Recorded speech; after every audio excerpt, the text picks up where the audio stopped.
Salut les mecs et bienvenue dans cette nouvelle vidéo TCKR où on va vous expliquer un petit peu nos parcours professionnels, ce que chacun a fait dans sa vie avant qu'on fasse ce qu'on fait aujourd'hui.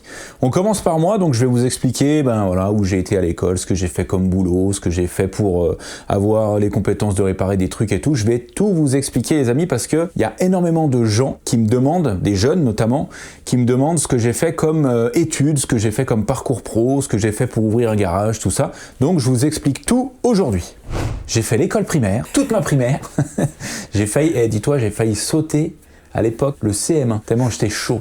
Ça veut dire quoi, failli sauter? Parce que t'as pas sauté. En fait, le maître à l'époque, il avait dit à ma mère, on regarde peut-être pour lui faire sauter une classe et tout. Mais en fait, si tu veux, c'était de la triche. Parce que tu sais, vu que c'est des petites écoles, et c'est des classes qui sont mélangées. Donc tu sais, c'est CM1, CM2, ça se fait de plus en plus, hein, mais nous, à l'époque, ça se faisait pas trop. Et en gros, c'était des classes mélangées. Donc nous, on avait des cours de CM1, mais on était avec les CM2. Donc de temps en temps, ça switchait un peu les trucs. Et moi, sur certaines matières, je me démerdais plutôt bien.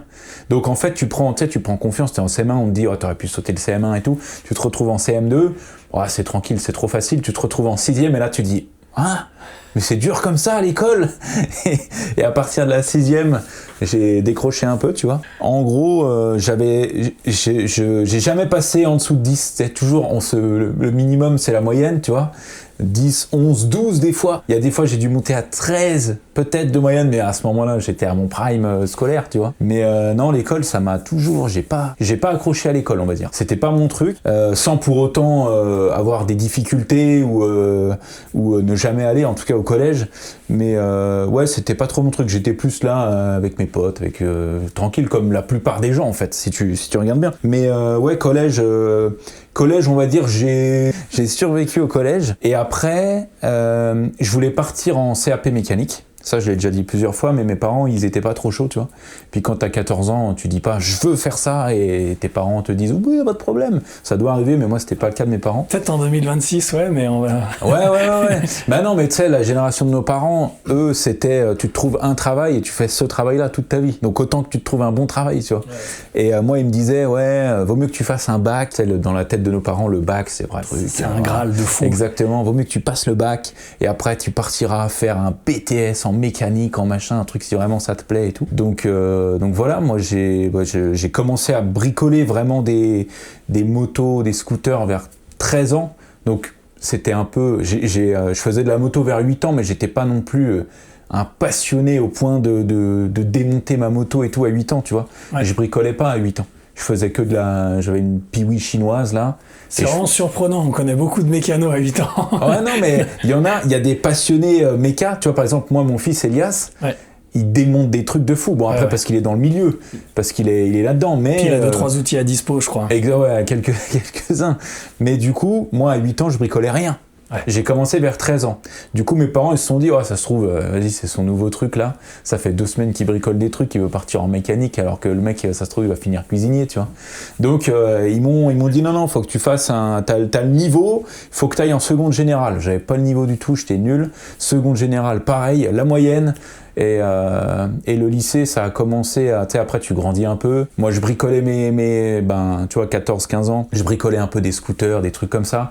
Donc, je commençais à sécher les cours, tu vois, pour bricoler mes trucs et tout. C'était même pas pour dire d'aller faire le con avec mes potes ou quoi. C'était pour bricoler mes trucs. Ouais. Donc, je commençais à sécher les cours. Après... je suis parti en première STI, ils appelaient ça à l'époque, parce que j'aimais bien la fabrication, tout ça, et j'avais un prof qui m'avait dit « non, mais faut que tu partes là-dedans ». En fait, il venait d'une école à Cluse. Cluse, c'est à 1 heure de chez nous, tu vois.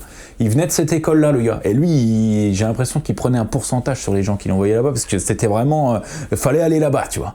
Et il avait expliqué à ma mère, ouais, David, il est technique, il est machin, ça l'intéresse, la fabrication, les pièces mécaniques, tout ça, faut l'envoyer là-bas. Donc en gros, avec mon meilleur ami maintenant, Issam, on était en seconde, donc on est orienté dans ce lycée-là à Cluse, en internat, parce que du coup c'est à 1 heure forcément de là où on habite, tu vois, donc on part à l'internat tous les deux et tout. On commence l'école, le temps de découvrir tout le truc, toi tu as toujours une petite semaine d'adaptation et tout, et au bout de la 2e semaine, On est posé à l'internat, on se regarde et on se dit, en fait, on veut pas faire ça, quoi. En fait, on n'est pas au bon endroit. On n'est pas au bon endroit du tout. On était dans des ateliers, mais on faisait pas de la mécanique, on faisait du décolletage. En gros, on avait des machines outils où pour fabriquer une petite pièce comme ça, ronde, tu devais la mettre dans un tour, calculer les degrés de coupe, le machin, le truc. Mais pour fabriquer cette pièce, fallait faire une copie double de calcul, de trucs de taré, quoi, tu vois. Et moi, j'étais pas fort en maths, mon pote non plus, pas spécialement, tu vois. Et du coup, on s'est retrouvés avec... on était en blouse à l'époque, hein. Tu venais à l'école avec ta blouse et ton réglet, tu vois. Et ça, je sais pas ce que c'est un réglet. Bah, tu sais, c'est une petite règle en métal, là. Ah oui, d'accord. Et d'ailleurs, le bizutage de l'internat, c'était de prendre la fessée avec la règle en métal. Voilà, nous, on l'a pas eu, parce que sinon, c'était bagarre direct. Mais bref, quand t'étais nouveau, c'était le bizutage à l'époque. Il ne faut pas bizuter. C'est pas bien du tout. On ne bisute pas. Et donc, bref, voilà, on est dans ce lycée. On va voir le directeur au bout de même pas un mois. Hein. Vraiment, on venait de commencer. On lui dit, ouais, bah voilà, nous, on veut pas rester. On va rentrer à Thonon, on va aller partir en STG, ça sera bien. Au moins, on va faire du marketing, ça sera plus large. Le mec nous dit, bah non, les gars. non, c'est mort. Vous êtes à l'internat et tout, là, vous payez 1 an, quoi. Donc, on a fait 1 an, on n'a rien fait du tout, quoi. On savait qu'on allait retaper, on allait refaire une seconde, quoi, une première. Ouais. Donc, au final, moi, je suis revenu à Évian faire un STG, qui maintenant je crois est un STMG, mais en gros dans le marketing, tu vois, c'est un peu ce que tu fais quand tu sais pas quoi faire. Donc j'étais avec des gars un peu comme moi, tu vois, un peu perdus, qui font un peu leur truc dans leur coin, qui savent pas trop où aller et tout. Donc j'ai fait 2 ans, j'ai passé mon bac, que j'ai pas eu, j'ai dû l'avoir au rattrapage, j'étais limite, mais c'est de ma faute, c'est parce qu'en fait le jour où il y avait l'épreuve de sport, j'y suis pas allé. J'ai tellement séché le sport. Tu as déconné. Sur mon bulletin, c'était... sur 12 séances possibles, 12 absences. Et bref, il y a des profs qui disaient je ne connais pas cet élève. Enfin, t'avais pas le sport ou c'était je jouais pas, j'avais d'autres trucs à foutre que d'aller en sport, faire du badminton ou des trucs comme ça, tu vois. Quand il y avait foot, ouais, mais il y avait jamais foot parce que mais un ballon à des mecs qui sont pas bien intelligents. Ça se fait des tacles à la gorge. Exactement. Donc foot, basket, c'était cool, mais courir dehors là, c'est bon. Athlétisme quand il fait 2 degrés, ça va. Ouais. J'avais d'autres trucs à faire. Et bref, du coup, j'ai eu mon bac au rattrapage. Oh. Ouais. Oh. J'ai eu mon bac au rattrapage. Donc bac STG. Mais il te le donne, le bac, il te le donne. Si tu n'as pas le bac, c'est que vraiment, tu n'as fait aucun effort. donc j'ai eu mon bac, je suis allé... Et tu sais, ça c'est terrible. Tu vas... Parce que tu as une journée où tu vas récupérer ton bac. Oui. Et en fait, c'est terrible parce que tu arrives, tu vois tes potes et tes potes te disent bonjour, mais rapidement. Parce que moi, j'arrivais bien sûr en retard tout le temps, donc j'arrive en dernier et mes potes me disent salut, ça va, ouais. Et ils se barrent. Et je me dis bon, là, un truc chelou. Et je vais voir, il n'y a pas mon nom sur la liste, quoi. Ah non. Il n'y a pas mon nom et personne voulait me dire, ah, tu l'as pas eu. Donc j'ai eu au rattrapage et je suis retourné au lycée pour voir, tu sais, parce que du coup, le rattrapage, c'est à la fin juin, même début juillet. Et après, ils te mettent une liste affichée au lycée où tu sais si tu l'as ou tu l'as pas. J'ai pris en photo le bordel et je me suis barré. J'ai montré à ma mère, regarde, c'est bon, j'ai eu le bac et j'ai jamais été le chercher. J'ai jamais été chercher le diplôme parce qu'il m'a servi à rien. Ouais. Donc bref, j'ai mon bac, mes parents sont contents, machin, et comme je sais pas quoi faire derrière, je fais rien. Je fais pas d'études en fait. Je fais pas d'études, moi j'ai envie de travailler, j'ai envie de faire des sous, j'ai envie de gagner de l'argent pour pouvoir acheter des véhicules parce que je suis déjà passionné de bécane à 18 ans, 19 ans, tu vois, je suis vraiment passionné. Tu nous diras après ce que t'as comme bécane. Mais t'inquiète pas, là je te fais le parcours scolaire, le parcours officiel et après je te fais le parcours de pirate qui m'a mené ici, tu vois. Donc j'ai mon bac et tout, je reste tranquille chez mes parents pendant 2-3 mois où je bricole un peu les trucs que j'ai parce que je commence à bricoler 2-3 trucs et j'ai des gens que je connais qui me disent j'ai vu que telle boîte de paysagisme, ils cherchent des gens, des jeunes, t'as pas besoin de diplôme et tout, c'est un CDD de 6 mois, mais ils embauchent derrière et tout. Et moi, je me dis, ouais, bah vas-y, pourquoi pas, tu vois. Ça me tombe comme ça, j'ai même pas besoin de chercher, vas-y, j'y vais. Je vais me présenter au truc, je dis, voilà, j'ai entendu dire que vous cherchiez, ouais, et tout. C'est pour faire le golf à Évian, parce qu'à Évian, on a un des plus beaux golfs du monde, tu vois. Et donc, il me dit, voilà, on refait les pelouses du golf et tout, il n'y a pas besoin de compétences spéciales, mais on cherche du monde. Donc je commence en tant que paysagiste, donc pareil, il te file un ciré, une cotte, des bottes et tout, et tu commences, tiens, toi, jeune, amène-moi le râteau là, viens ratisser ça, tiens, prends ça. Et en fait, on faisait, tu sais, quand tu plantes de la pelouse comme ça, c'est des rouleaux de pelouse. Oui, on recevait des palettes de rouleaux de pelouse que tu déroules et en fait ça se pose un peu comme du parquet mais du parquet de pelouse, tu vois. Donc on faisait la forme de la dune ou du truc et ensuite on mettait les rouleaux de pelouse. J'ai fait ça pendant 3 mois je crois. Et franchement, c'était bien, voilà, ça payait plutôt bien, je crois que je gagnais 1006, un truc comme ça, tu vois, en CDD. Et j'ai fait 3-4 mois, mais ils m'ont pas gardé, je devais pas être assez performant, tu vois. Toi, t'étais content, mais eux, c'était pas trop quoi. Ouais, voilà, exactement. Non, mais déjà, en fait, j'étais avec ma copine de l'époque, t'es tout jeune, t'es tout amoureux et tout machin, et en fait, on était au golf et tout le monde mangeait au golf. Tu vois, au golf, il y a un restaurant, tu vois, et tout le monde mangeait au golf. Et en fait, moi, j'ai été voir le patron, et j'ai dit, moi, je vais rentrer chez moi le midi, parce que j'allais manger avec ma meuf de l'époque, tu vois. Parce qu'il y a ma meuf. Exactement. Et il m'a regardé grave chelou, genre, ah bon, mais tu sais, ton repas, il est payé et tout machin. Et je lui ai dit, non, mais c'est bon, mais moi, t'inquiète, je rentre. Alors qu'on avait qu'1 heure de pause, tu vois. Ouais. Ça me faisait faire la route et tout. Enfin, bref. Après, j'ai fait ça 2 semaines. Après, j'ai dit, ça me pète les couilles, vas-y, je vais manger avec vous, les gars, tu vois. Mais bref, il a dû se dire, lui, il est chelou. À tout moment, il va me dire qu'il est avec sa meuf, il va pas venir bosser. Ce que je comprends aujourd'hui. Oui. Voilà. Et quand t'es patron, après, tu comprends. Ouais. Mais le gars était adorable, franchement, une super boîte. Et donc j'ai fait paysagiste comme ça 3-4 mois. Et après j'ai arrêté, je continuais de bricoler mes trucs et tout, et j'ai trouvé un taf, pareil sur recommandation, jamais posé de CV ou de quoi que ce soit, tu vois. Recommandation, on me dit voilà, y a une boîte qui s'appelait Kiblier Pneus à l'époque dans notre ville, tu vois. Et en gros, ils cherchent un dépanneur poids lourd. Et moi je connais rien en poids lourd. Et ils me disent non mais en fait c'est les pneus, c'est une boîte de pneus. Donc tu vas et en fait faut changer les pneus de camion. Et ils te forment sur place et tout. Ça doit être un taf aussi. Ça doit et être en fait ce ce que je faisais, c'est que j'avais un fourgon, un grand fourgon, tu vois, avec une machine à pneus de camion, avec un compresseur dedans, avec des outils et tout. Et tous les camions qui étaient crevés ou les trucs de chantier, les engins de chantier qui ont des grosses roues et tout, et ben je débarquais avec mon camion, je mettais mon cric hydraulique, je soulevais le machin, je démontais la roue, je changeais le pneu ou je le réparais et tout. Ouais. Sauf que c'était un travail très très dur, très très physique. Et moi, à 18 ans, 19 ans, j'étais tout maigre, tout frêle, tu vois. Pas la condition d'un athlète. Mon patron de l'époque, mon chef de l'époque, qui aujourd'hui est un ami, il m'appelait le bisounours. Tellement que j'étais tout gentil, tu vois, j'avais pas de problème. Puis lui, lui, il gueulait tout le temps et tout, tu vois. Il était dur un peu. Mais il m'a appris plein de trucs et tout. Donc j'ai été dépanneur poids lourd. Et ça, t'as pas besoin d'une formation de méca ou quoi que ce soit pour faire des pneus? A priori, non. On veut pas balancer lui. Ça existe plus, on s'en fout. Mais a priori, non, j'avais pas de diplôme ou quoi, tu vois. Et ils m'ont formé franchement, en 3-4 jours, tu sais changer un pneu de camion, quoi. Ouais. C'est pas très dur. Une fois que t'as compris la machine, comment ça marche, bon, des fois, j'étais en galère. Il faut savoir que c'est un métier qui est un peu ingrat parce que souvent, c'est des chauffeurs, tu sais, qui sont un peu... pas du coin, tu vois, des Hongrois, des Polonais, des machins qui sont en poids lourd, ils crèvent sur le bord de la route, et du coup, il faut que tu arrives à te faire comprendre avec le gars, le mec il est saoulé parce qu'il a une livraison à faire, et toi, tu vois, ça se passe pas comme tu veux. Des fois, t'interviens sur un chantier, il a plu pendant 1 semaine et le mec il est bloqué dans la boue et toi tu dois te coucher dans la boue pour aller soulever son truc qui est crevé. Enfin c'est un métier qui est un peu dur, tu vois. Ouais, et puis je pense que c'est, je sais pas, j'imagine les roues super lourdes, tout est gros. En fait, après on avait des grandes baramines, t'as des techniques pour les lever, pour tout ça, tu vois. Mais t'as intérêt d'être en bonne condition physique. Hein. Et moi j'y connais rien, mais ça s'équilibre, c'est le même principe qu'une roue de bagnole ou? Ouais, alors roue de camion, ça c'était pas obligé de l'équilibrer. Si vraiment t'as un camion routier où tu fais énormément de route, c'est mieux d'équilibrer effectivement. Mais nous on faisait beaucoup d'engins de chantier, de trucs comme ça, donc là tu t'en fous. En fait tu le mets sur une remorque, tu vas sur ton chantier, tu creuses, tu fais ce que t'as à faire avec ton truc, et après tu le remets sur une remorque, tu vois. Ouais. Mais j'ai fait des chantiers de fou, hein.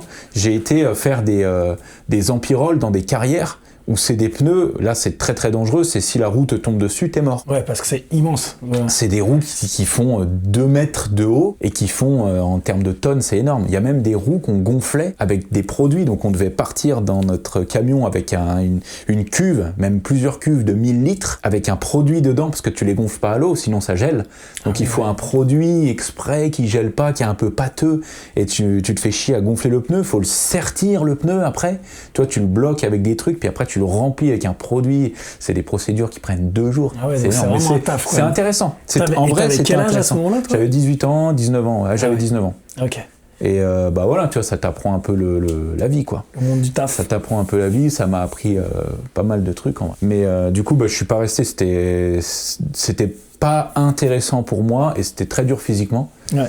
Donc ouais, ça m'a vite gavé. Et pour les gens qui regardent et qui se lancent dans des trucs comme ça fait du cash, ça? Enfin, ça, je veux dire, c'est payé correctement au moins, ou c'est, tu vois, c'est juste dur? Bah, tu sais, maintenant, pour bien gagner sa vie, c'est un peu compliqué. Hein. Que tu bosses dans n'importe quoi, t'es payé entre 1003 et 2000. Si t'es payé 2000, t'es bien payé aujourd'hui en France, tu vois. Ouais.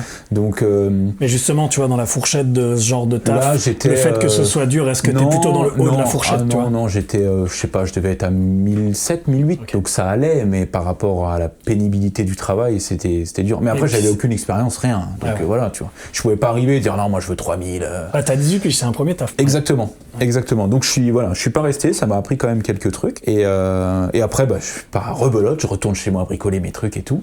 Et mon père, faut savoir que mon père, ça fait 30 ans qu'il bosse à l'usine d'Évian, qui est à côté, l'usine de l'eau d'Évian, pour ceux qui connaissent pas. Et en gros, à l'usine de l'eau d'Évian, tu peux bosser 1 an et demi en intérim. Donc il me dit, je vais te faire rentrer à la Cacha. Nous, on appelle ça la Cacha. C'est un gros narratif dans la région, cette histoire des 1 an et demi. Tout le monde passe. Si t'es fils, t'arrives là-bas, toi, t'es le fils de qui? On dit ça, c'est la première question, tu vois. Bon, ça, c'est dans la région en général. Ouais. T'es fils de qui, toi? Exactement. Et du coup, j'ai fait de l'usine pendant 1 an et demi, même 2 ans. J'ai commencé la semaine, c'était horrible, parce que t'es sur un poste où tu regardes les bouteilles passer, t'as tes contrôles à faire toutes les 20-30 minutes, quoi. Tu vois, tu fais tes contrôles, tu prends un pack, tu regardes l'étiquette, tu regardes la forme de la bouteille, tu regardes le niveau, tu regardes ça. Et en fait, t'as plusieurs machines sur une ligne. T'as la machine, tu sors de salle blanche où la bouteille est fabriquée, mise en eau, puis après t'as la machine qui te met les étiquettes sur la bouteille, puis après t'as la machine qui te forme le pack de 6, puis après t'as la machine qui te forme la palette, puis après t'as la machine qui filme la palette, enfin voilà. Et en fait, suivant où t'es, tu changes de poste un petit peu, tu vois. C'est du contrôle qualité, en gros, tout le long. Ouais. Mais ça reste de l'usine, c'est pas très intéressant comme travail, et en plus il y avait une ambiance de merde la semaine. Vraiment, tu sais, les chefs ils sont là, t'as l'impression que c'est leur boîte, où il faut que tu sois vraiment un robot, quoi. Donc dur, le monde de l'usine, dur. Et du coup après j'ai fait un peu de nuit, beaucoup plus cool, ambiance beaucoup plus cool la nuit, mais rythme de nuit très dur, tu vois, le corps humain, il est pas trop fait pour travailler la nuit, tu vois. Mon père, ça fait 30 ans qu'il bosse de nuit. Ah, ça, c'est fou. C'est un truc, alors, enfin, je sais pas si mon horloge biologique, elle est pas faite pour ça, mais moi, je respecte ces gens de fou. Et après, du coup, j'ai fait les VSD. Ce qu'on appelle les VSD, c'est vendredi, samedi, dimanche. Et là, c'était incroyable. Ambiance grave tranquille, tu sais, c'est un peu plus familial, t'es en équipe un peu réduite, les mecs sont moins stressés, ils sont moins sur les chiffres, les machins. La semaine, moi, ce qui me saoulait, c'est que t'es sur ta ligne, au bout de 2 mois, ça y est, tu connais tout par cœur, hein, tu sais exactement où sont les trucs et tout. Et de temps en temps, t'as un mec en blouse qui débarque, qui est limite plus jeune que toi, qui sort d'une école, tu sais, le mec, il a bac plus 2, 3, tu vois. Il a jamais vu, il a jamais tenu un tournevis, et il vient te voir et il te dit, si on met une cellule à l'entrée du truc, là, ce serait bien ou pas? Viens bosser là 1 semaine, puis tu verras si c'est bien, en fait. Puis tu me parleras de ta cellule. Exactement. Et ouais, c'était beaucoup des mecs qui débarquent comme ça, puis tu sais, qui ont des statuts de lui c'est le chef de, lui c'est machin. Tu sais, t'es dans une usine. Même si t'es le chef de l'usine, tu sors de l'usine, t'es un citoyen comme tout le monde. Et puis tu restes un collègue. Je trouve que dans les hiérarchies de plein de boîtes, il y a ce truc où les gens oublient que t'es quand même un collègue. Même s'il y a une hiérarchie, t'es le chef ou tu gères l'équipe, le but c'est d'être dans un bateau, puis voilà. Ouais, complètement. Ouais. Donc j'ai fait quasiment 2 ans d'usine. Quand ma femme est tombée enceinte d'Elias, j'avais du coup 22 ans. Ouais, voilà, j'allais dire, l'usine, là, c'était juste après les camions. C'était de 20 à 22. Ouais, ok, donc. Exactement, de 20 à 22. Et en vrai, ça, c'était bien parce que ça payait bien, pour le coup. J'étais à plus de 2000 € par mois, je crois. Tu vois, entre 2000 et 2005, donc c'était plutôt bien payé, surtout que c'était pas un métier très pénible. Tu vois, l'usine, c'est plus chiant dans l'ennui que chiant dans la dureté, tu vois. Ouais. Mais pendant que j'étais là-bas, je pensais qu'à un truc, c'était de bricoler mes trucs à moi. Donc à un moment donné, j'ai dit stop, j'arrête, c'est bon, je veux pas... Honnêtement, je pense que j'aurais peut-être pu me faire embaucher là-bas. C'est pas facile du tout, mais tu sais, quand t'as ton père qui bosse là-bas depuis 30 ans, des fois ça aide un peu, tu vois. Rien de bien compliqué, tu vois, mais j'arrivais tout le temps à l'heure, je repartais tout le temps, je partais pas en avance, tu vois, j'abusais pas sur mes pauses, enfin voilà, je voulais pas faire honte à mon père, si tu veux, donc je me comportais bien, je faisais une legacy, voilà, je faisais pas d'histoire, voilà, tu vois, je faisais mes trucs tranquilles, mais non, ça m'a pas plu du tout, j'étais pas du tout fait pour l'usine, donc j'ai arrêté l'usine, Elias est né, et c'est là qu'a commencé ma vie de pirate. C'est là qu'a commencé ma vraie vie. C'est là où la vidéo devient intéressante. Parce que voilà, donc ça c'est le dernier travail officiel que j'ai fait, fiche de paye, machin, tout ça, tu vois. Et donc, je vais reprendre à mes 13 ans, voilà, en parallèle de l'école, à 13 ans, je commence grave à m'intéresser aux motos et aux affaires. C'est à ce moment-là, il y a un site super qui s'appelle Le Bon Coin, qui commence à être connu en France. Et personne ne connaît, je pense. Vraiment, un site, vraiment, c'est une info. Pas là, très connu, mais non, mais à ce moment-là, je te parle de ça. Tu vois, moi, j'ai 13 ans, donc ça devait être en 2006. Le Bon Coin, ça commençait à se faire connaître un petit peu. Et je découvre ce site, waouh, trop bien, il y a plein d'annonces et tout, parce que là, il y a énormément de jeunes qui nous regardent. Vous, les jeunes, vous cherchez un truc, vous allez sur Le Bon Coin, Facebook, machin, vous trouvez.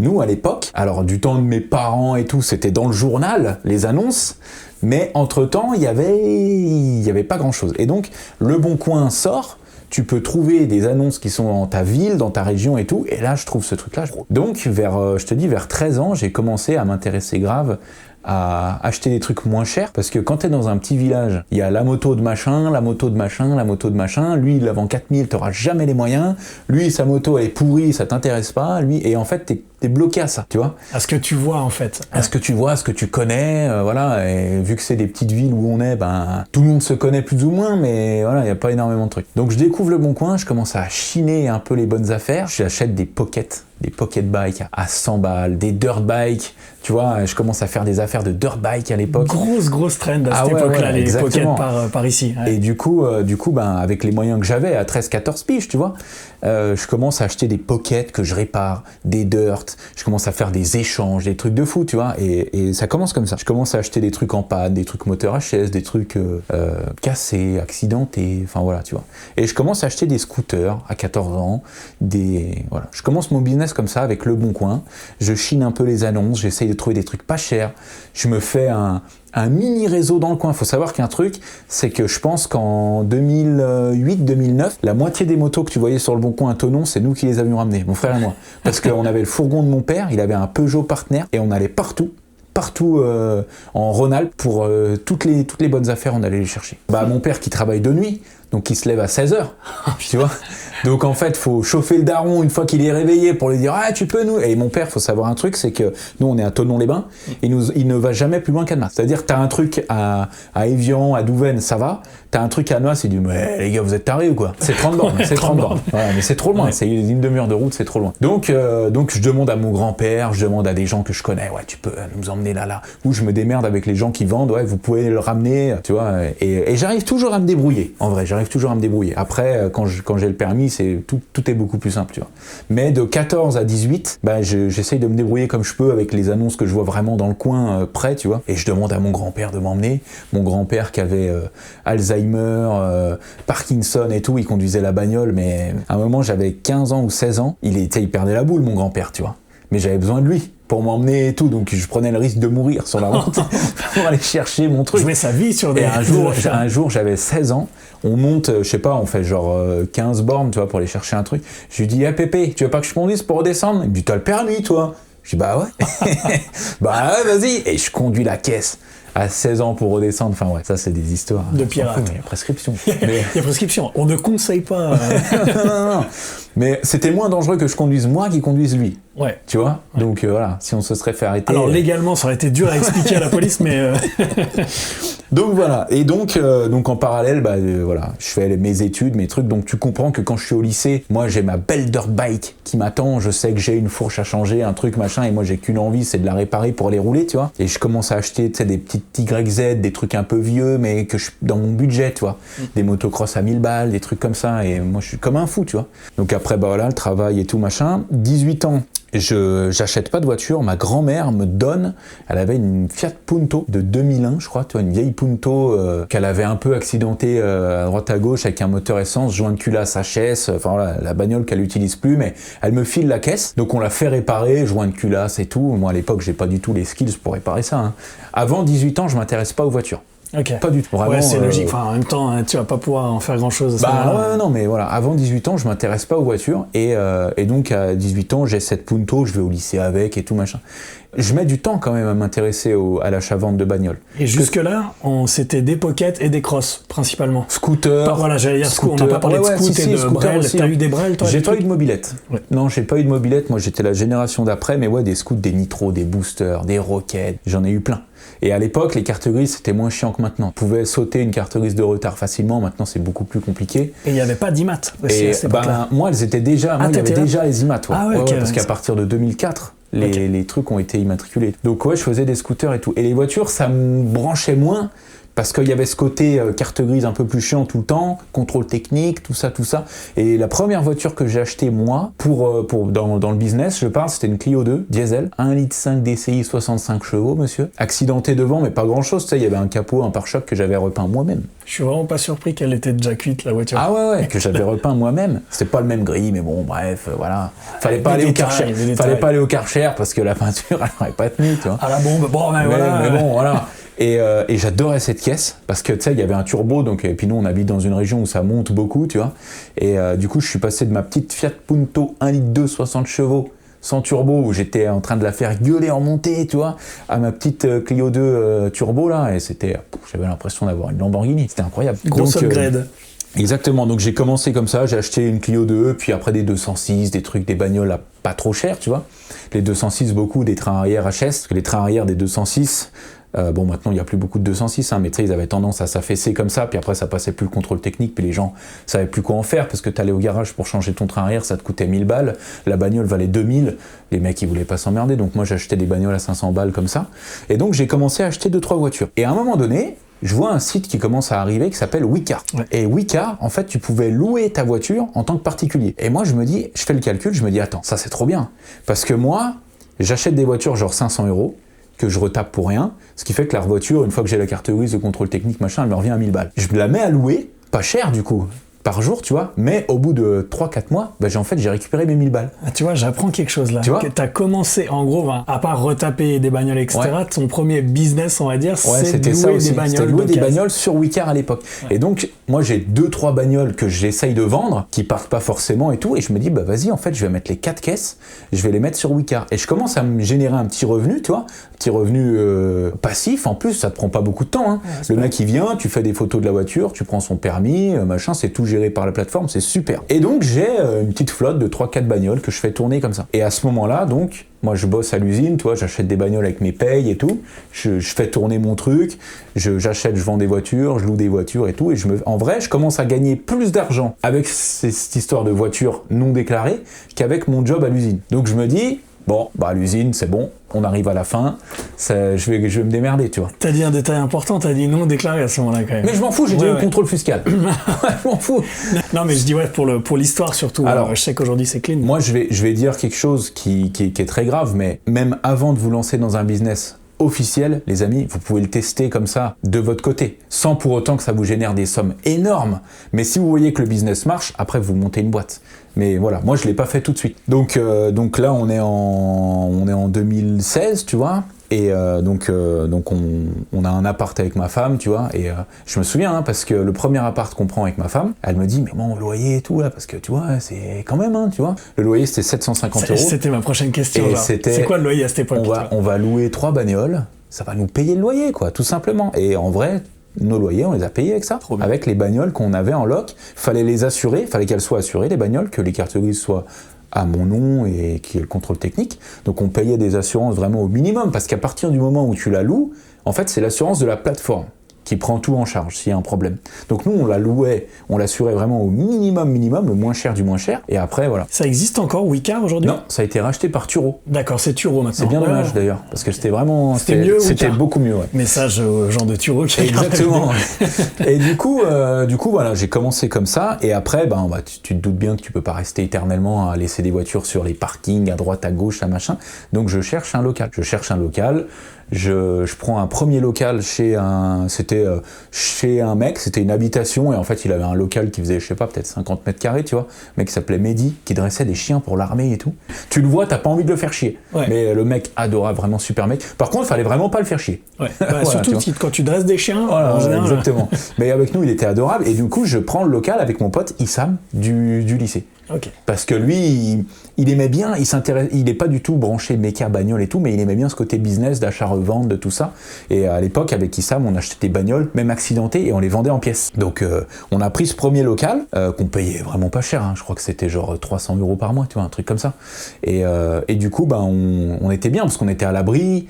On était au chaud, tu vois, on était bien, on avait une petite servante à outils, pas de pont élévateur, rien, hein, mais on pouvait démonter nos trucs et tout, tranquille. Donc ça c'est un peu un deuxième business, ça veut dire que ça commence à démonter des bagnoles, puis à en faire mais ça c'était moi, on récupérait rien, on récupérait 500 balles, 600 balles, tu vois, par-ci, par-là. Ouais. Donc voilà, et puis une fois que t'as compté le temps que tu passes à tes heures de travail, sans les outils, hein, parce qu'on n'avait rien, le premier vrai outil qu'on a acheté, et je l'ai encore, c'est une chèvre, tu sais, une grue de levage pour démonter les moteurs. Parce que le premier moteur qu'on a démonté sans chèvre, on s'en rappelle encore.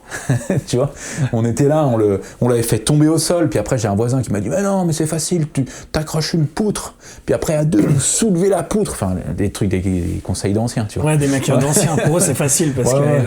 Mais du coup, voilà, on avait acheté une chèvre et que j'utilise encore au garage aujourd'hui. Et du coup, voilà, premier local... Je me rends compte que tu sais, t'es chez quelqu'un, c'est toujours un peu chiant et tout. Je cherche un autre local, je trouve un autre local dans une zone industrielle qui, du coup, voilà, cette fois, il y a 80 mètres carrés. J'ai une cour, tu vois, je peux stocker des bagnoles et tout, sauf que, tu vois, quand t'as 20 piges et que tu bricoles des bagnoles, il y a des trucs que tu fais pas forcément gaffe, donc forcément, il y a une tache d'huile dans la cour, il y a rapidement des bagnoles que je gare un peu mal, et puis le proprio, j'ai vu que ça le saoulait un peu, tu vois. Donc je suis peut-être resté 1 an dans ce local-là. C'est derrière un truc, le gars, en fait, il avait acheté un grand local, il avait une boîte d'électricité, et derrière, en fait, il avait coupé, puis il louait pour payer son crédit, je pense, tu vois. Ouais, c'est une bonne stratégie. Je crois que je payais 800, 900, entre 800 et 1000 € le loyer. Ah ouais, quand même. Tu vois. Ouais, c'est-à-dire qu'il faut quand même avoir un petit business à ce moment-là qui permette de payer ce loyer. Il faut savoir que ça, c'est des locaux que moi j'ai loués sans avoir de société. Ah, ça, là, j'étais full black. Ouais. Full black, et tu vois, et c'est là où je veux donner le conseil aux gens, c'est qu'il y a énormément de gens qui me disent ouais, comment tu fais ça? En fait, faut juste y aller. Tu vois, moi j'étais sur le bon coin, j'ai cherché le local, j'ai trouvé le local à louer, j'ai appelé le mec, bonjour monsieur, voilà, moi je fais de la location de voiture, moi je fais ci, moi je fais ça, est-ce que je peux passer vous voir? Ouais, passez. Je suis passé voir le gars, le courant est bien passé, tu vois, si tu vas là-bas, tu t'exprimes bien, parce que le gars, en fait, quand tu loues un local, souvent c'est que tu démarres une activité. Donc tu peux pas dire voilà, moi je gagne tant, machin. Donc louer un local, c'est un peu au feeling. Tu vois, les gens qui louent des locaux, sauf quand tu loues un local très très cher, là le mec il a besoin d'avoir des garanties, c'est normal. Mais tu vois, un petit local entre 500 et 1000 €, c'est à toi d'être bon. Et à toi de convaincre le proprio du local, de dire voilà, moi j'aimerais faire ça, mon activité c'est ça, je suis dispo tout de suite, tu mets un petit peu d'argent de côté, comme ça tu peux régler ta caution, tu peux régler ton truc, et en vrai, faut juste y aller. Faut contacter les gens et faut oser contacter et se mettre un peu en avant, de dire voilà, moi j'ai besoin d'un local, j'ai une activité où je fais ça, j'ai besoin d'avoir un local et en vrai c'est comme ça que tu peux commencer à bosser, tu vois. On est surpris à quel point les gens ils sont aussi dispo pour aider des fois. Tu sais, j'ai ça, ma situation c'est ça, moi je peux faire ça. À partir du moment où le feeling il passe bien. Ouais. Pourquoi pas? Ouais, c'est ça, oui, non, mais complètement. Et du coup, j'ai gardé ce local peut-être 1 an, où, je t'avoue, c'était un peu le bordel, hein. Il y a certaines vidéos de Weedyful TV qui ont été filmées là-bas. Oh là là, old school. Ah ouais. Et pareil, hein, achat-revente, bagnole, moto, tout ça. Mon frère, il faisait YouTube, en même temps, il a commencé YouTube, on avait ce local-là, tu vois. Donc, il y a 2-3 affaires que je commence à faire via le réseau YouTube abonné de mon frère, tu vois. Des fois, il y a des mecs qui disent « Ah, j'ai cette bécane-là, j'ai ci, j'ai ça ». Donc, ça a commencé comme ça. Et après le petit local, j'ai pris le local dans lequel on est actuellement, donc là où on a commencé les vidéos YouTube et tout. Et là, par contre, j'ai monté ma structure officiellement, ma société, tu vois, et là, voilà, là ça a commencé vraiment les choses sérieuses, on va dire. Mais tu vois, je suis resté un moment à faire mes sous un petit peu en sous-marin comme ça, quoi. Parce que là, on a beaucoup dit aux gens, il y a une côté pirate et tout, ça peut aussi motiver des gens à tenter ça, mais il y a aussi un revers de ça. Ah bien sûr, voilà. Bien sûr. En fait, si tu veux, ce qu'il faut savoir, c'est qu'on est dans un pays où on doit payer des impôts. En fait, tu ne peux pas y échapper. Tu peux, mais ça, à un moment donné, ça va forcément te coincer, tu vois. Et donc moi, j'ai commencé ma première société TCQR où je faisais tout. Je faisais du changement de pneus, de la location de voiture, de la vidéo YouTube, du garage, du machin, du truc.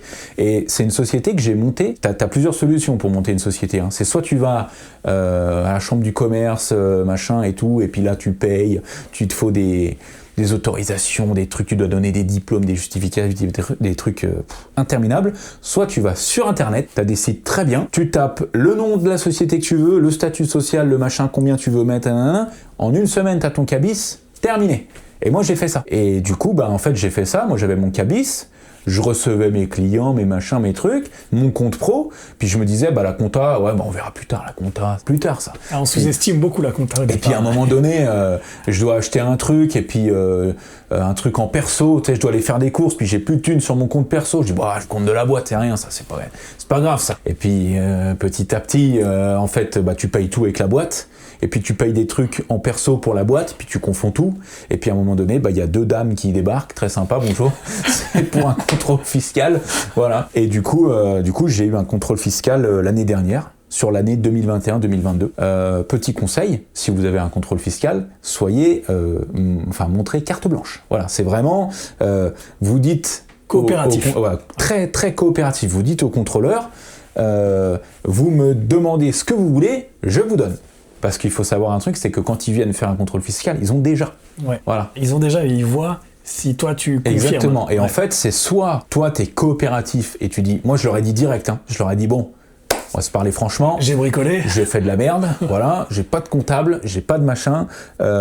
J'ai acheté des trucs en perso et tout. Et elles m'ont dit, ok, on va regarder, tu vois. Et elles m'ont regardé plein de justificatifs et tout, plein de trucs, de machins. Le temps que je leur explique ce que je faisais, tu vois, parce qu'ils comprenaient pas que tu gagnais de l'argent en faisant des vidéos YouTube, tout ça, tu vois. Ouais. Donc le temps que je leur explique ce que je fais, le pourquoi, du comment, des machins, ça a duré très très longtemps. Et au final, elles m'ont fait un rattrapage pour que je paye mes impôts sur ce que je devais, avec des pénalités forcément, parce que j'avais pas payé mes impôts, donc c'est normal. Mais j'aurais pu avoir bien plus. Ok. Vraiment bien plus, tu vois. Ça s'est bien passé, enfin t'as dû payer exactement. Quand même ce que tu devais. En fait, en discutant avec elle, parce que la contrôleuse fiscale, c'est la chef elle était très... Je vais pas te dire qu'elle était cool, parce que c'est des gens qui font leur métier, tu vois, on n'était pas là à se faire des vannes, ou voilà, tu vois. C'est pas l'apéro, quoi. Exactement, c'est pas l'apéro, mais elle m'a gentiment fait comprendre que on est dans un pays où si tu veux avancer, c'est-à-dire si tu veux obtenir des crédits, acheter une maison, acheter un local pour bosser, en fait le premier truc qu'on te demande c'est tes impôts. Sinon t'es bloqué, sinon tu peux rien faire. Sinon tu peux louer un local à 1000 balles, le payer en espèces à un mec, acheter 2-3 voitures, mais si tu veux vraiment te développer, en fait t'as pas le choix. Donc du coup ce que j'ai fait c'est que en fait j'ai structuré mieux mes entreprises. En gros, j'ai monté une boîte du coup de location, j'ai monté une boîte de production pour tout ce qui est vidéo, et j'ai monté le garage, tu vois. Comme ça, j'ai 3 sociétés distinctes où je peux, chacune a son activité. C'est mieux, c'est beaucoup plus simple, et c'est comptablement c'est plus facile. Tu vois. Et puis un compte perso pour les trucs perso. Et un compte perso pour les achats perso, exactement. Quand t'es jeune et que tu gagnes de l'argent, tu sais, t'as pas envie d'en donner en fait. Tu dis les impôts, si ça, machin. Mais finalement, ça fait partie du jeu, donc il faut payer ses impôts. Ouais, et puis j'allais dire, en fait, les gens qui arrivent à en payer moins ou mieux, c'est des gens qui optimisent. Ouais, je parle légalement, je parle bien sûr. Vaut peut-être mieux se dire, je monte une boîte, je fais de l'argent, et après je réfléchis à des structures de société, des choses qui font que je peux réinvestir cet argent ou en faire autre chose. Et ça, c'est vrai que c'est un peu contre-intuitif au départ. T'as plus envie de dire, c'est ma thune, alors qu'en fait, t'as bien meilleur temps de structurer. Exactement. Et de prendre le bon comptable qui va bien. Ouais, surtout, surtout. Mais tu vois, du coup, j'en reviens à la question qu'on me pose tout le temps, c'est quoi qu'est-ce que t'as fait pour arriver? En fait, j'ai rien fait. En fait, j'ai juste bricolé des trucs dans mon coin et j'ai été voir des gens pour louer des locaux. C'est tout. Et une fois que t'as le local, tu rentres tes voitures dedans, ou tes voitures, ou tes motos, ou tes scooters, et tu bricoles, tu t'achètes une servante à pas cher, t'as tes outils. Quand tu commences à gagner un peu d'argent, t'achètes un pont élévateur, t'achètes une machine à pneus, t'achètes ça. Et en vrai, il n'y a pas une école secrète qui te forme sur tel truc, où il n'y a pas une marche à suivre pour ouvrir une boîte ou un garage ou un truc. C'est vraiment toi comme tu le sens, quoi. Juste, en fait, faut faire les choses, faut juste y aller, c'est tout. Et même si tu fais mal, tu fais quand même. Donc en fait, tu vas dire, ok, donc ça j'ai mal fait, je vais plutôt le faire comme ça. Et c'est en faisant des trucs comme ça que tu vas être bon. Tu sais, c'est comme ceux qui disent, moi il faudrait que je gagne au loto, mais qui jouent pas au loto. Bah ouais, c'est pareil. Faudrait que je me mette à mon compte, mais qui font rien de leur. En fait, ils ont leur train-train dans leur travail, qui subissent la plupart du temps. C'est-à-dire, quand c'est dimanche et que tu les entends souffler, genre, demain c'est le boulot, tu vois. Moi, quand j'entends ça, c'est terrible. Il faut, parce que des fois, souvent, même, t'as des responsabilités, t'as ton loyer à payer, t'as tes enfants, t'as l'école des gamins, t'as les courses, t'as tout ça. Donc, tu peux pas te permettre de dire, allez, j'arrête tout. Je vais planter des légumes et je vais me faire mon jardin bio, tu vois. Ouais, tu peux pas sauter sans filet tout le temps non plus. Exactement. Ouais, c'est sûr. Mais si tu le fais pas, en fait, faut pas compter les heures. C'est-à-dire, tu fais moi, je faisais mon taf à l'usine, je rentrais chez moi, je bricolais mes scooters, tu vois. Mais je disais pas, waouh, aujourd'hui j'ai bossé 15 heures, waouh. Non. En fait, t'as bossé 8 heures de ton temps et le reste, t'as avancé sur tes trucs. Mais il faut faire quelque chose qui te plaît. Parce que sinon, effectivement, tu le subis comme du travail. Ouais. Si tu te dis, je veux me lancer dans le trading, parce que le trading, tu vois que ça génère de l'argent, mais ça te plaît pas, en fait, tu vas subir tes heures de formation de trading. Tu vas travailler péniblement, tu vois. Ouais. Alors que si le trading, ça te plaît, vraiment, c'est un truc qui t'intéresse, tu vas aller bosser à la boulangerie où tu bosses, et en sortant, tu vas aller chez toi, tu vas essayer de te renseigner sur tel truc, mais tu vas pas compter ça comme du travail. C'est comme, je te prends l'exemple d'un gars comme Gotaga, qui est gamer professionnel et il gagne sa vie comme ça. Gotaga, c'est un gars qui était enfermé dans sa chambre à jouer aux jeux vidéo. Et je pense que sa famille, peut-être je me trompe, mais sa famille, il devait dire, c'est sûr. Qu'est-ce qu'on va avec lui, il est là, il est dans sa chambre, il fait du jeu vidéo toute la journée. Faut te trouver un vrai travail, tu vois. Et aujourd'hui, c'est un mec super, qui a une putain de carrière, qui génère beaucoup d'argent, qui est dans un milieu trop bien. Donc, la morale de l'histoire, c'est, si vous trouvez quelque chose qui vous plaît, peu importe ce que c'est. Moi, je dis toujours, si mon fils, dans 10 ans, son truc c'est d'être fleuriste, et ben moi, je vais planter des plantes, des fleurs. Si c'est un truc vraiment qui t'intéresse, fais-le. Et tu trouveras le moyen de gagner de l'argent avec ça. Vraiment, fais-le. Juste do it, comme ils disent les Anglais. Do it, comme on dit en américain. Il y a des mecs qui ont joué à GTA pendant X années dans leur chambre, qui aujourd'hui font des vidéos YouTube GTA, qui aujourd'hui gagnent peut-être 20 000 € par mois. Tu vois, en faisant des vidéos dans leur chambre, tout ça. Donc, faut pas être inquiet de te dire ce passe-temps là, voilà quoi. Je pense que si t'es suffisamment motivé, après c'est toujours ça, c'est un problème de motivation. Il y a énormément de gens qui disent moi je vais me mettre à mon compte, comme ça j'aurai plus de patron, comme ça machin. Par contre tu leur dis faut se lever le matin, ouais non mais attends, je vais me mettre à mon compte, comme ça je fais ce que je veux quand je veux. Ouais.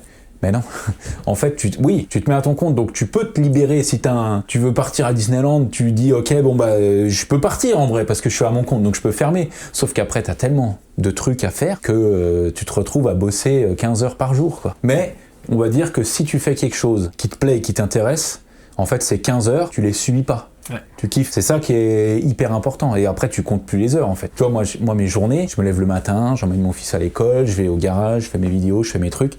Et en fait, tu sais, c'est tellement du kiff que je me dis pas, voilà, journée là. Des fois c'est dur, Des fois, tu sais, quand il y a les pneus hiver par exemple, j'ai filé un coup de main au garage, tu vois, on fait des journées pneus. Après, on fait un tournage avec Marco, il y a rien qui se passe comme prévu, on est obligé de courir à droite, à gauche, à machin. T'achètes un véhicule, le gars te dit, il tourne nickel, le machin, t'arrives pas à le démarrer, t'essayes tout, le truc démarre pas, la vidéo doit sortir dans 4 jours. Enfin, voilà, il y a toujours des galères. Mais à la fin de la journée, je rentre chez moi, je suis contente. Et je suis content d'y retourner le lendemain. Ça, c'est un bon indicateur, je trouve. Parce que c'est mon truc, parce que ça me plaît, parce que voilà. Et je pense que ça se voit aussi dans les vidéos YouTube qu'on fait. Tu vois, on est passionné. Mais si j'avais été menuisier, j'aurais été passionné pareil. J'aurais fait des vidéos de menuiserie. Si j'avais eu la passion de la menuiserie, tu vois. Ouais. La vidéo, c'est un business. Ouais. Nous, c'est ce qui a marché pour nous. En gros, on fait de la mécanique. On est des mécaniciens, mais notre business, c'est de faire de la vidéo là-dessus. Tu vois. Ouais. Mais si ça se trouve, je me serais spécialisé dans l'importation de véhicules japonais. Peut-être j'aurais gagné ma vie aussi, tu vois. Ouais. Donc en fait, il faut juste tenter des trucs, voir ce qui marche pas, ce qui te plaît, ce qui te plaît pas. Parce que voilà, si faire des vidéos ça me plaisait pas, même si ça génère de l'argent, je l'aurais pas fait. Tu vois, parce que si tu viens, tu dis, là faut filmer là faut faire une vidéo de ça. Wow. En gros, on fait des vidéos YouTube, on en fait une par semaine, mais les véhicules, il y aurait de quoi en filmer 3 par semaine. C'est juste après, on est des humains, on peut pas travailler, on peut pas générer pour sortir 3 vidéos par semaine. Mais parce que c'est des business qui tournent et que quand les choses se développent, ça se développe dans le bon sens, c'est-à-dire que tu as plus de boulot, tu as plus de gens qui te contactent, oui j'ai ça à vendre, oui j'ai ça à réparer, oui je cherche une voiture à louer, oui machin, oui j'ai un tournage là-bas, donc voilà. C'est cool. Ça c'est mon expérience personnelle, mais je suis persuadé que ça peut marcher pour absolument tout le monde. Moi je m'intéresse énormément, tu sais, aux à tout business. Des fois, je vois des trucs que j'entends, que je vois dans des films, des machins, et je vois ça. Et je me dis, wow, ça c'est le génie, ça. Non mais vraiment. Et là, il y a pas longtemps, je donne un exemple concret, hein, où je me suis dit, ça c'est du génie. En fait, je vais pas citer de marque ou quoi que ce soit, mais on va travailler avec une boîte qui fait des additifs pour les huiles, pour tout ça. Une marque précise, tu vois. Donc je vois le gars et tout, ça se passe super bien, on se met d'accord sur ce qu'on fait ensemble et tout. Et il me dit, et accessoirement, si toi tu as des additifs d'autres marques que tu veux plus utiliser parce que tu vas du coup être fourni chez nous, admettons moi je vends du lait, ok? Moi je suis dans le commerce du lait. Je vais te voir, je te dis voilà, nous on a du lait stérilisé, machin, super et tout, on peut te fournir en lait. On te met un présentoir de lait. Tu vois, comme ça, voilà, tu peux vendre du lait à tes clients et tout, nickel. Et au cas où, s'il te reste des packs de lait, nous on te les rachète. On te débarrasse de tes packs de lait qui sont pas de chez nous. Hein. Et en fait, moi j'ai un site internet, Destock Lait, où je déstocke tous les laits que je récupère. C'est du génie. Ouais. Tu vois, tu sais qu'il y a toute une industrie comme ça dans le surf, mais dans le sud-ouest. Il y a les magasins, je sais pas, les marques de fringues, de surf classique et tout. Et puis les invendus, il y a un magasin qui rachète tous les invendus de la même zone et qui est le outlet de la zone. Et t'as des outlets d'outlets après. C'est Inception. Mais c'est des trucs que des fois tu vois en grandissant où tu faisais pas gaffe. T'étais peut-être trop jeune à un moment donné, t'as pas fait gaffe à ça. Et en fait, tu te dis, ils sont forts, ça c'est intelligent. Tu vois, et tu dis, ça, je peux peut-être l'utiliser pour mon business à moi. La mentalité de savoir l'adapter à ton business à toi, ça c'est très fort. Et c'est comme ça que tu te développes, tu vois. C'est le merch. Le merch, c'est ça. Nous, on porte des t-shirts TCQR parce que on est dans le garage TCQR. Le fait que les gens nous voient porter des t-shirts TCQR et qu'ils se disent, je kiffe ces gars, ils sont trop cool et tout, je m'achèterais bien un t-shirt TCQR. Tu montes une boutique où tu fabriques les t-shirts TCQR que tu vends. C'est pas ton métier de base.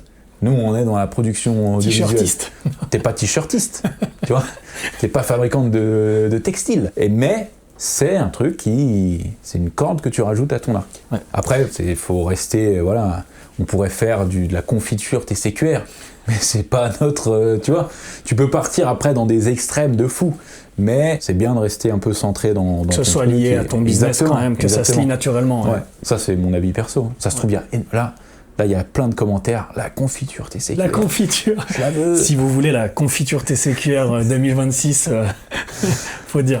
Non mais voilà, ça c'est mon parcours, j'ai essayé d'être le plus clair possible et le plus honnête possible surtout. Moi j'ai jamais été un gars trop scolaire, mais ça m'a pas empêché de faire mon métier, de gagner ma vie. Donc en gros, si moi j'ai pu le faire, n'importe qui peut le faire. Il faut savoir que moi je suis pas un gars... je suis pas dans l'animation de fou, tu vois. Genre à l'école, j'étais pas le gars hyper populaire que tout le monde aime, que j'étais un peu dans mon coin, tranquille.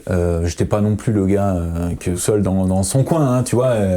Voilà, plutôt normal, c'est ça que tu veux dire. Voilà, plutôt normal, quoi, tu vois. Et il y en a qui me regardent des fois comme si j'étais un animateur de fou, alors qu'en fait, non, quoi, tu vois. C'est juste qu'on est entre potes, on est en bonne ambiance, et après, c'est un truc que t'apprends à faire aussi. Tu regardes mes premières vidéos YouTube, je suis un peu plus, tu vois, un peu plus comme ça, un peu plus timide, c'est normal. Et des fois, je parle avec des gars qu'on côtoie de près ou de loin, et qui me disent, voilà, moi, j'aimerais bien me lancer dans YouTube, dans truc, dans machin, mais moi, je suis pas comme toi. Et je leur dis, mais les gars, mais moi, je suis comme toi, en fait. Le prochain business qui va se lier, c'est du coaching, de speech.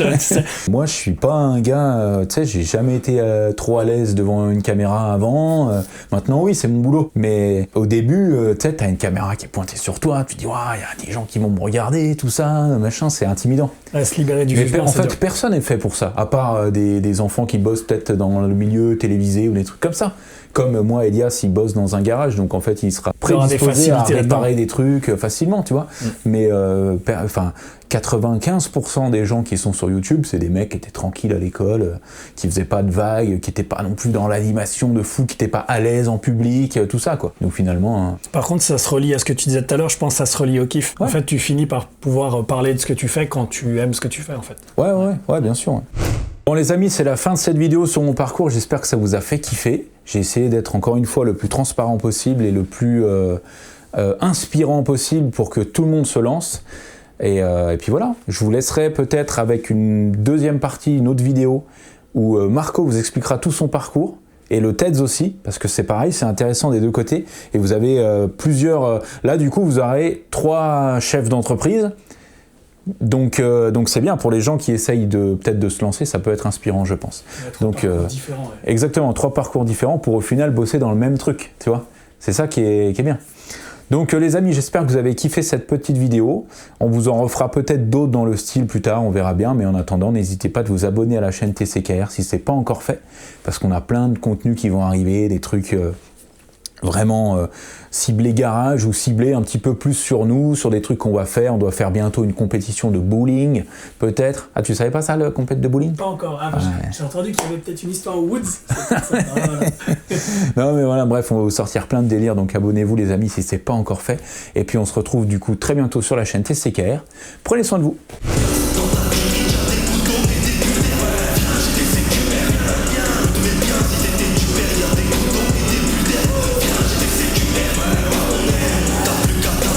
Shit.